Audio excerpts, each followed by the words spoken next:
Hello friends, welcome to legal ज्ञान with Vipin sir. Chapter 4 abetment का ये हमारा सेकंड लेक्चर है, जो कि आज हम पढ़ने वाले हैं सेक्शन 47 से। अब तक हमने पढ़ा पिछले लेक्चर में सेक्शन 45 जो डिफाइन करता है अबैटमेंट को, और 46 में हमने पढ़ा कि अबैटर कौन होता है, उसकी क्या लायबिलिटी होती है ना, उसको किस प्रकार से दायी ठहराया जाता है। और हमने ये भी पढ़ा कि अबैटमेंट भी एक अपराध होता है। आज हम पढ़ने वाले हैं सेक्शन 47 से। तो सेक्शन 47, 48 लगभग एक तरह की ही बातें करते हैं ना। तो देखते हैं सेक्शन 47 क्या कहता है। सेक्शन 47 कहता है abatement in India of offences outside India. Abatement India मतलब अबैटमेंट इंडिया में हुआ है, ऑफेंस इंडिया के आउटसाइड हुआ है। ठीक है, देखते हैं कैसे। A person abets an offence within the meaning of this Sanhita. ठीक है, एक व्यक्ति ए अबैट करता है एक अपराध का, दुष्प्रेरण करता है इस संहिता के अर्थ के अंतर्गत हु जो इन इंडिया, जो इंडिया में है, abets the commission of any act without and beyond India which would constitute an offence if committed in India. Okay. कोई व्यक्ति जो इस संहिता के अर्थ के अंतर्गत किसी अपराध का दुष्प्रेरण करता है जो भारत के बाहर उससे परे रहकर किसी ऐसे कार्य के किए जाने का भारत में दुष्प्रेरण करता है जो अपराध होगा यदि भारत में किया जाए। ठीक, ए इन इंडिया इंस्टिगेट बी, ए भारत में बी को क्या करता है, इंस्टिगेट करता है, दुष्प्रेरण करता है, यानी कि उकसाता है, उकसाने के द्वारा दुष्प्रेरण करता है। ठीक है, किसके लिए? A foreigner in country X, एक कंट्री एक्स है और foreigner to commit murder in that country. ठीक है, जो बी है वो एक फॉरेनर है एक्स कंट्री का, उस कंट्री में एक मर्डर कमिट करने के लिए ए जो इंडिया में है उसको उकसाता है। ठीक है, A is guilty of abetting murder. ठीक है, A is guilty of abetting murder. ए हत्या के दुष्प्रेरण का दोषी है क्योंकि उसने इंडिया में रहते हुए अबैट किया है, लेकिन उसने जो अबैटमेंट किया वो इंडिया के बाहर कमिटेड हुआ है भले ही, लेकिन उसको गिल्टी ठहराया जाएगा। ठीक है, तो कभी कभी ये क्वेश्चन पूरी तरह से ओटी में आ सकता है। ठीक है, पूरा इलस्ट्रेशन एज इट इज आ सकता है ना। Then we should apply the A is guilty of abetting murder in India. Then come to the next section. Section 48 क्या कहता है? Abatement outside India.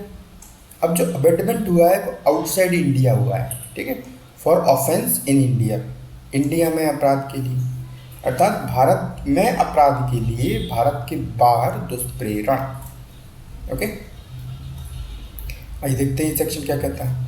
A person abets an offence within the meaning of this Sanhita. ठीक है, इस संहिता के अंतर्गत ये एक दुष्प्रेरण करता है हु जो कि beyond, without and beyond India, India के बाहर है। Abets the commission of any act in India, Bharat में किसी अपराध को करने के लिए दुष्प्रेरण करता है which would be constitute an offence if committed in India. ठीक है, तो उसको इसी प्रकार से अपराध माना जाएगा यदि वह भारत में किया जाए। इलस्ट्रेशन क्या कहता है? ए इन कंट्री एक्स, ये जो है एक्स कंट्री में रहता है और इंस्टिगेट करता है बी को। ठीक है,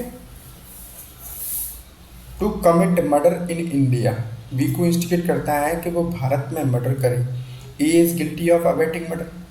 ठीक है, ए को भारत में मर्डर के लिए दोषी ठहराया जाएगा। That should be noted also for the कोटी।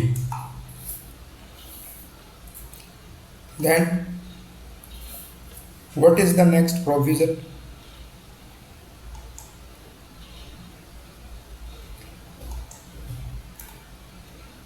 सेक्शन 49 क्या कहता है? सेक्शन 49 कहता है punishment of abetment if act abetted is committed in consequences and where no express provision is made for its punishment. मतलब क्या हुआ?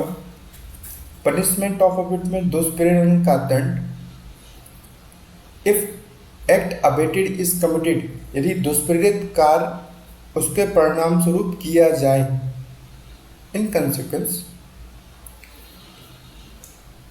And there no express provision is made for its punishment, जहां कोई अभिव्यक्त रूप से उसके लिए कोई दंड निर्धारित नहीं है, उपबंधित नहीं किया गया है, तो क्या होगा?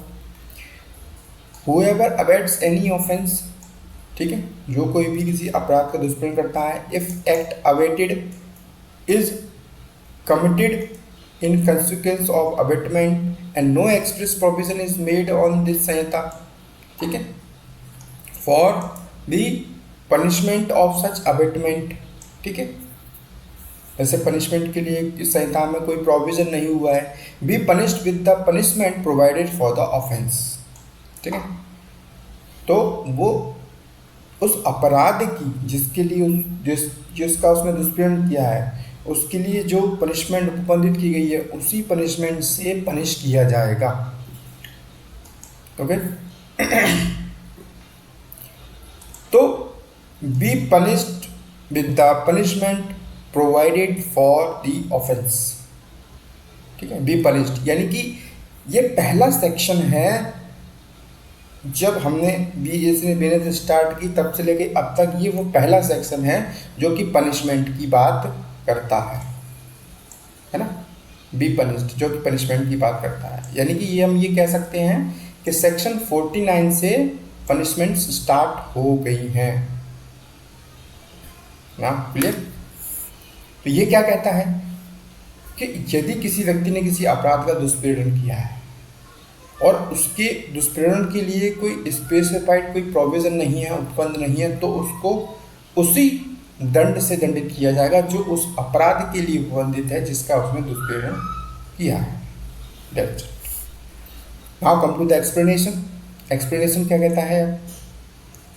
एक्सप्लेनेशन कहता है an act or offence is said to be committed in consequence of abetment, ठीक है, कोई कार्य या अपराध दुष्प्रेरण के परिणाम स्वरूप किया गया है या तब कहा जाता है जब व्हेन इट इज कमिटेड, जब वो किया जाता है इन कंसिक्वेंस ऑफ द इंस्टिगेशन, जो इंस्टिगेट्स को किया गया है उस इंस्टिगेशन के कंसिक्वेंस में कमिट किया जाता है, उकसावे के परिणाम स्वरूप किया जाता है, ठीक है, और या इन परसुएंस ऑफ द कॉन्स्पिरेसी, उस जो षड्यंत्र किया गया है उस षड्यंत्र के अनुसरण में किया गया है, या with the aid which constitute the abetment, उस सहायता से किया गया है जिससे दुष्प्रेरण गठित होता है।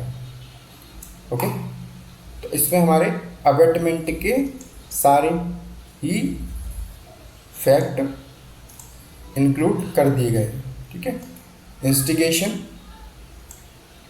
कॉन्स्पिरेसी एंड द एड, सहायता, ठीक है। अगर इनके कॉन्सिक्वेंस में यदि कोई काम किया गया है तो ये माना जाएगा कि वह अबेटमेंट के कॉन्सिक्वेंस में वो अपराध किया गया है। आइए देखते हैं, इसका इलस्ट्रेशन देख लेते हैं। ए इंस्टिगेट्स बी, ए बी को उकसाता है टू गिव फॉल्स एविडेंस, ठीक है, झूठी गवाही देने के लिए। Be in consequence of the instigation, उस उकसावे के परिणाम स्वरूप कमिट दैट ऑफेंस, वो अपराध कर देता है, कैसा? झूठी गवाही देने वाला। A is guilty of abetting that offence, A उस अपराध के दुष्प्रेरण के लिए दोषी है, in liable for the same punishment as B, जो पनिशमेंट बी को मिलेगी उसी पनिशमेंट से उसको भी दायी ठहराया जाएगा। Okay.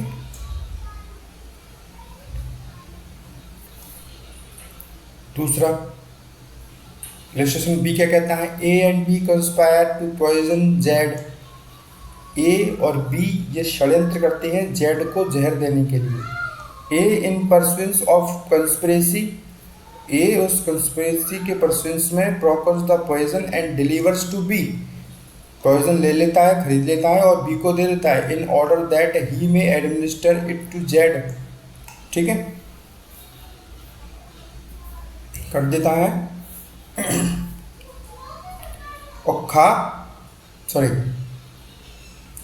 Administer to Z in order that he may administer to Z, ये देने के उद्देश्य से, इस उद्देश्य से कि वो जेड को दे देगा।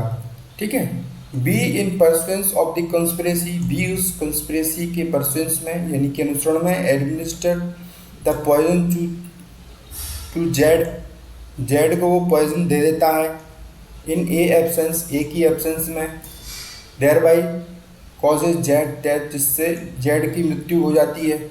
हेयर, यहाँ B is guilty of murder, B murder के लिए गिल्टी है, ठीक है, दोषी है।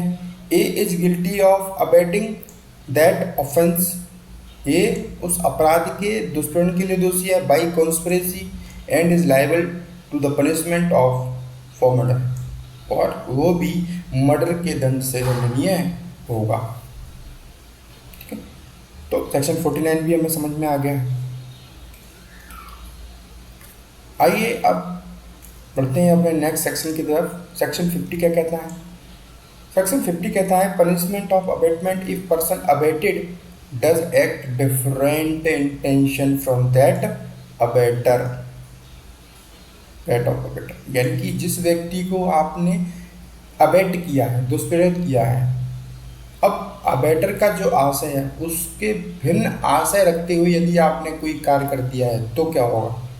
मैंने कहा था उसको उसकी टांग तोड़ देना, आपने तो उसको मार ही दिया, तो मेरा उसको मारने का कोई आशय नहीं था, लेकिन आपने उसको मार दिया, तो क्या होगा? आइए देखते हैं। Whoever abets the commission of an offense, जो कोई भी किसी अपराध के करने के लिए दुष्प्रेरण करता है, ठीक है, if the person abated does the act with the different intention or knowledge from that of the abater, ठीक है, उससे डिफरेंट नॉलेज और आशय रखते हुए, ज्ञान रखते हुए वो व्यक्ति जिसको अबेटेड किया गया है be punished with the punishment provided for the offence which he would have been committed if act had been done, ठीक है, with the intention of knowledge of abettor and with no other, ठीक है, तो उसको उसी अपराध के दंड से दंडनीय किया जाएगा जिसके लिए अबेटर को यदि इंटेंशन और आशय होता। ठीक है, कहने का मतलब जो कोई किसी अपराध की किए जाने का दुष्प्रेरण करता है, यदि दुष्प्रेरित व्यक्ति ने दुष्प्रेरक के आशय ज्ञान से भिन्न आशय वाला कार्य किया है तो वह उसी दंड से दंडित किया जाएगा जो अपराध के आशय से उपबंधित किया गया हो, यदि वह कार्य दुष्प्रेरक के ही आशय या ज्ञान से, ना कि किसी अन्य आशय ज्ञान से किया जाता है। ठीक है, तो उसको उसी अपराध के लिए दंडित किया जाएगा जो उसने किया है। ठीक है, ना कि उस आशय से जो अबेटर का था, नहीं, उसी अपराध से जो उसने किया है उसके लिए उसको दायी ठहराया जाएगा। सेक्शन 50 ये कहता है। ठीक है, अब ये लाइबिलिटी की बात करता है section 51। Liability of abettor, abettor की क्या लाइबिलिटी होगी? व्हेन वन एक्ट अबेटेड और डिफरेक्ट एंड डन, जब डिफरेक्ट एक्ट किया जाता है तो अबेटर की क्या लाइबिलिटी होगी? Okay, when an act is abetted, ठीक है, ऊपर तो कह दिया है जिसको अबेट किया गया है वो यदि दूसरा कार्य करता है तो उसको उसी अपराध के लिए दंडित किया जाएगा जो उसने किया गया है, उसकी लाइबिलिटी बता दी। अब यहाँ अबेटर की क्या लाइबिलिटी है? तो अबेटर क्या होगा? When act is abetted and a different act is done, और दूसरा कार्य किया जाता है, the abettor is liable for act done in the same manner to the same extent as if he had directly abetted, उसी प्रकार से और उसी विस्तार तक उसको दंडित किया जाएगा कि मानो उसने उसी कार्य के लिए उसको अबेट किया हो जो कार्य उसने किया है। लो, यहाँ भी नहीं बच पाना। ठीक है, उसी विस्तार तक दायित्व के अधीन माना जाएगा। मानो उसने सीधे उसी कार्य का दुष्प्रेरण किया। अब इसमें प्रोवाइडेड क्या कहता है? Provided the act was done was probable consequence of abetment and was committed under the influence of the instigation और with the aid of consensus of conspiracy which constitute the abetment. परंतु वो जो कार्य किया गया है उस अबेटमेंट का ही कंसिक्वेंस होना चाहिए संभावतः। कि यार तुम ऐसा करोगे तो हो सकता है वो उसको मार भी दे। तो यदि उसने मार दिया तो तुम्हें पता था कि हो सकता है वो मर भी जाए। यदि उसका कंसिक्वेंस परिणाम है तो ही ये धारा लागू होगी, अन्यथा नहीं। ओके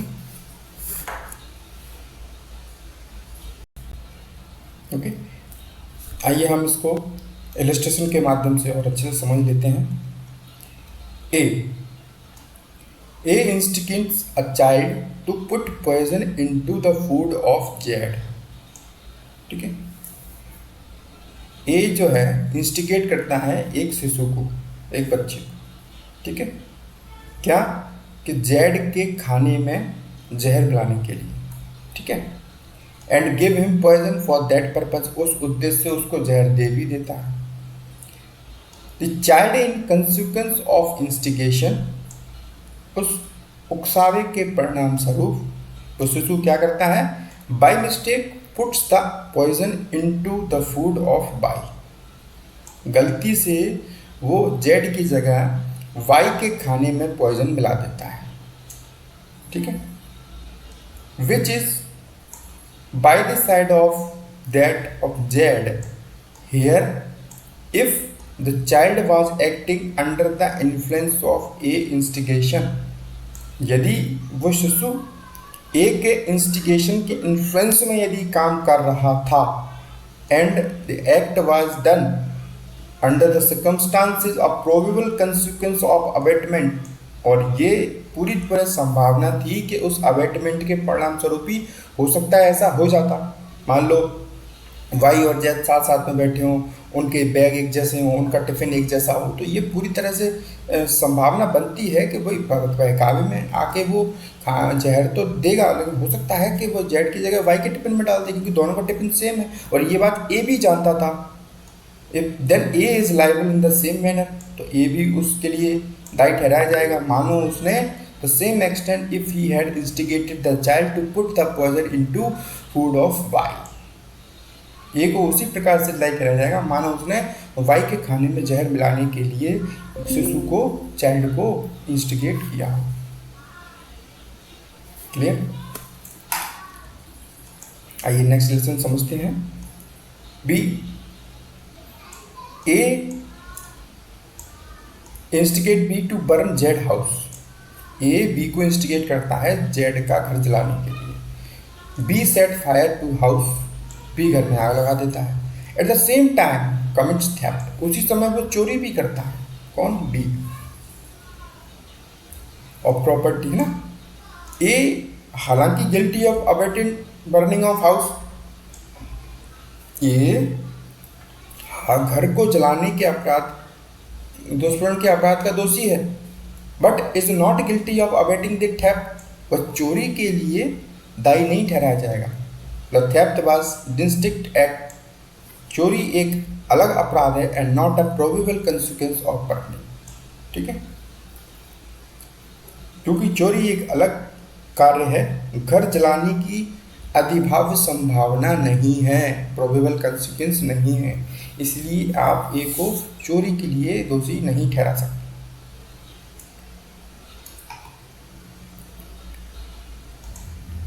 आइए लास्ट और देख लेते हैं। A instigate B and C to break into a inhabited house at midnight for the purpose of robbery. ठीक है, ए बी और सी को एक बसे हुए घर में अर्धरात्रि में लूट के प्रयोजन से घुसने के लिए, भेदन करने के लिए, ठीक है, उकसाता है।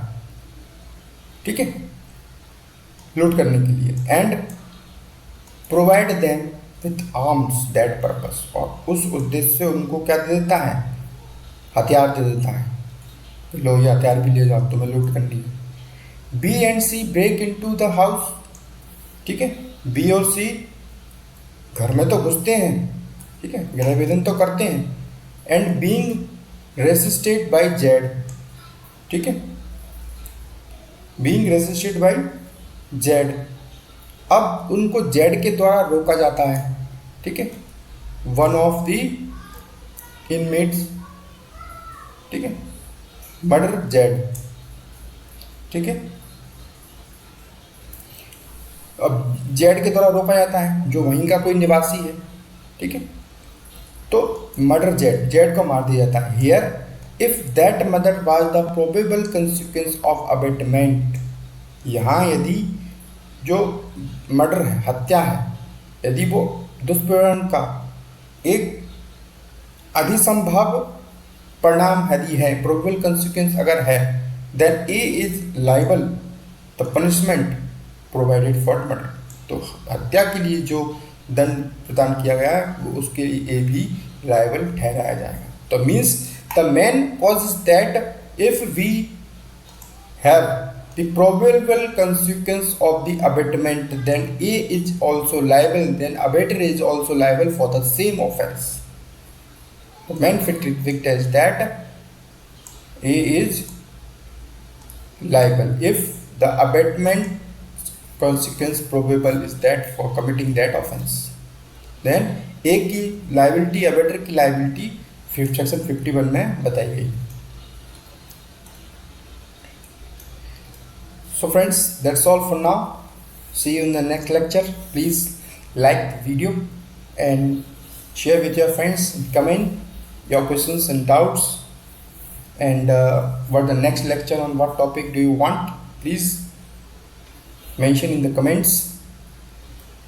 So see you in the next lecture. Till then, bye.